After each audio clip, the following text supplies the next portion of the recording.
Bom, gente, 4h41 no horário de Brasília. A gente volta com os destaques nacionais. E olha só, foragido após deixar o Brasil para morar nos Estados Unidos, o deputado federal cassado, o Alexandre Ramagem, foi interrogado pelo Supremo Tribunal Federal. Vamos voltar a conversar ao vivo com a Janaína Camelo, que vai trazer mais detalhes sobre esse interrogatório. Jana, mais uma vez, boa tarde para você. Boa tarde, Cássio. Pois é, Alexandre Ramagem, ele foi ouvido com relação a duas acusações que ele chegou a ser denunciado na trama golpista, né, mas acabou não sendo julgado no julgamento do ano passado, porque são duas acusações de crimes que ele teria cometido quando já tinha um mandato de deputado parlamentar, né, de deputado federal, já tinha um mandato parlamentar, que são os crimes de deterioração do patrimônio público tombado e dano qualificado. E esses dois crimes se referem exatamente ao dia 8 de janeiro de 2023. Né, se referem às depredações aos prédios dos três poderes. Então, por conta da imunidade parlamentar, esses dois crimes não foram julgados no fim das contas. Alexandre Ramagem foi condenado por três dos 5 crimes dos quais ele foi acusado pela Procuradoria-Geral da República. Então, a ação penal acabou sendo retomada e aí ele foi agora questionado, né, foi interrogado. Essa audiência de interrogação aconteceu ontem, foi concedido a uma auxiliar do gabinete do ministro Alexandre de Moraes, durou mais ou menos 50 minutos. Alexandre Ramagem respondeu, Cássio, basicamente o que ele já tinha falado em audiência durante o julgamento do ano passado, da trama golpista, viu? Disse que o nome dele nunca foi citado na delação premiada de Mauro Cid, disse que Jair Bolsonaro nunca pediu a ele nenhum tipo de monitoramento com relação ao First Mile, aquele sistema de espionagem, né, que acabou sendo um sistema ilegal de espionagem de autoridades que eram desafetas de Jair Bolsonaro, e disse que está sendo vítima de uma armação, de uma farsa. Agora, ele fez ataques ao Supremo Tribunal Federal durante esse interrogatório, viu? Ele disse que o STF age com abuso de poder, abuso de autoridade e desrespeita a Constituição. Foram palavras de Alexandre Ramagem durante esse interrogatório. Então, agora o processo vai ser retomado com relação a essas duas acusações específicas e aí vai seguir aquele trâmite normal até uma data de julgamento. Cássio.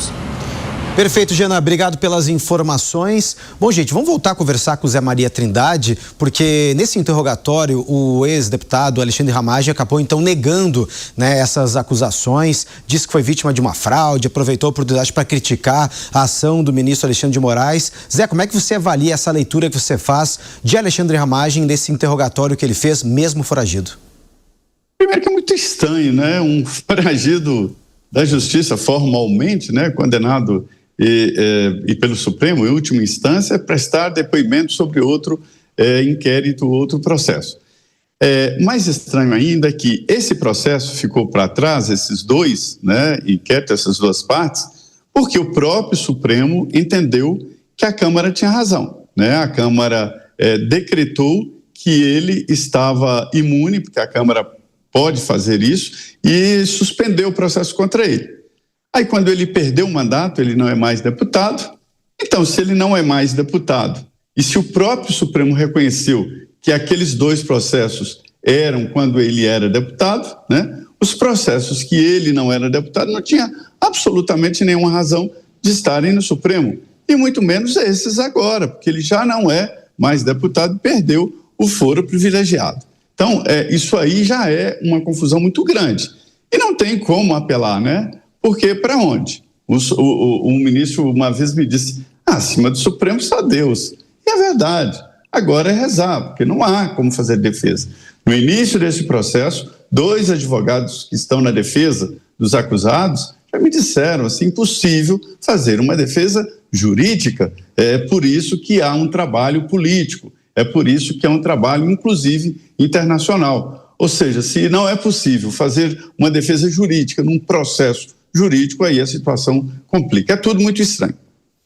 Ô Zé, inclusive o próprio Ministério da Justiça, né, já avisou que o processo de extradição já foi encaminhado para os Estados Unidos via a diplomacia, mas é um processo que é um pouco mais lento, um pouco mais aí demorado, um pouco mais burocrático, por isso que Alexandre Ramagem segue lá vivendo nos Estados Unidos. E, Alan Gani, eu quero te perguntar porque existe a possibilidade e também o risco de Alexandre Ramagem pedir asilo político nos Estados Unidos. Mas, pelas últimas movimentações que foram feitas pelo próprio presidente Donald Trump, cada vez essa chance fica menor. Pois é, inicialmente, né, quando o Trump aplicou tarifas protecionistas contra o Brasil e também a tal da Lei Magnitsky contra ministros da Suprema Corte, alegando que havia perseguição política aqui no Brasil, principalmente a Jair Bolsonaro, o pessoal que foi para os Estados Unidos estavam ali muito mais blindados, né? Havia uma percepção de que nada aconteceria. Acontece que as coisas mudaram de lá para cá. O presidente Donald Trump, ele revogou, né? Não se esqueçam disso. O presidente Donald Trump revogou a Lei Magnitsky aqui no Brasil contra os ministros da Suprema Corte. Então isso é entendido como uma sinalização de que o Trump é um pragmático e não está nem aí para a democracia do Brasil, o que acontece aqui internamente. Por conta desta decisão, o risco, né, das autoridades norte-americanas não concederem o asilo político agora para o Alexandre Ramagem se torna muito maior esse risco, né? E aí ele poderia voltar aqui e ter problemas com a justiça no Brasil. É importante deixar claro, gente, que o Alexandre Ramagem ele acabou deixando o país antes mesmo da condenação. Quando saiu a condenação do Supremo Tribunal Federal, cadê o Ramagem? Aí foi toda uma fuga espetacular que foi por Roraima, por carro até Guiana, de Georgetown, pegou avião com passaporte diplomático que havia sido cancelado nessa determinação do ministro Alexandre de Moraes. Aí descobriu depois uma fotografia que ele estava vivendo num condomínio de luxo lá também na Flórida. Enfim, Fábio Piperno, eu quero te ouvir em relação a isso, ao futuro de Alexandre Ramagem, porque aqui no Brasil, devido à cassação dele, perdeu inclusive a imunidade parlamentar. E você sabe, Cássio, que eu até disse já pro Alan algumas vezes, o Silvinei deveria ter se aconselhado com o Ramagem, esse roteiro de fuga. Aí é loucura. A do Ramagem, exatamente, então, porque, veja, pelo menos a do Ramagem deu certo. Enfim, o Silvinei vai lá, coloca máscara, fantasia, leva um cachorro e tal, para fugir pelo Paraguai e tal.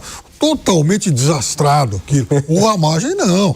A Ramagem foi sagaz, passou por, enfim, Roraima, que é uma fronteira certamente menos vigiada, então chamou menos atenção, pegou uma rota alternativa, aí se deu bem. Agora, o que está acontecendo envolvendo todos esses personagens e mais esse depoimento, se você juntar todo esse enredo e acrescentar a eles esse depoimento de um foragido, um depoimento remoto à Suprema Corte do Brasil, veja, ele não está prestando depoimento, prestando algum esclarecimento a qualquer um, não. É a Suprema Corte do Brasil. Então, esse saboroso enredo de fugas, algumas bem-sucedidas, outras nem tanto, tal, você jogasse isso, por exemplo, nas mãos aí de um romancista, de um ficcionista como, por exemplo, o albanês Ismail Kadare, premiadíssimo no mundo todo, morreu agora há pouco, um ano e pouco atrás.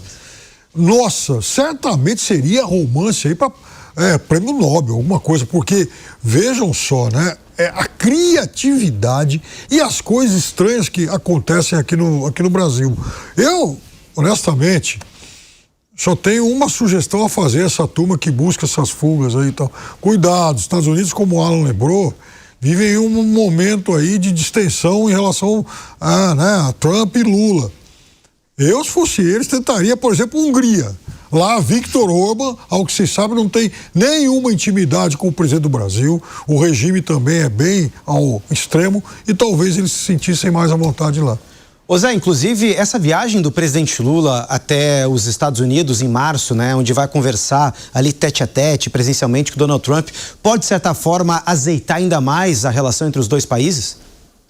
A expectativa, porque o presidente Lula é um negociador e está acostumado a negociar em condições difíceis, né? Vamos lembrar a origem dele, a origem sindical. Manter o poder no sindicato é uma guerra, é uma batalha. Então, ele é forjado exatamente as negociações. Então a expectativa é que seja assim. É claro que ele tem assuntos muito difíceis a serem tratados. Houve a suspensão da lei Magnitsky, mas alguns ministros ainda sofrem restrições por parte dos Estados Unidos e familiares com relação a vistos e outras restrições. Então, é um dos pontos. O outro é também tarifas. Alguns setores do Brasil ainda estão supertarifados pelos Estados Unidos. Então, isso já é um contencioso. Além disso, o presidente tem que dar uma resposta sobre um convite formal para participar deste Conselho de Paz de Gaza.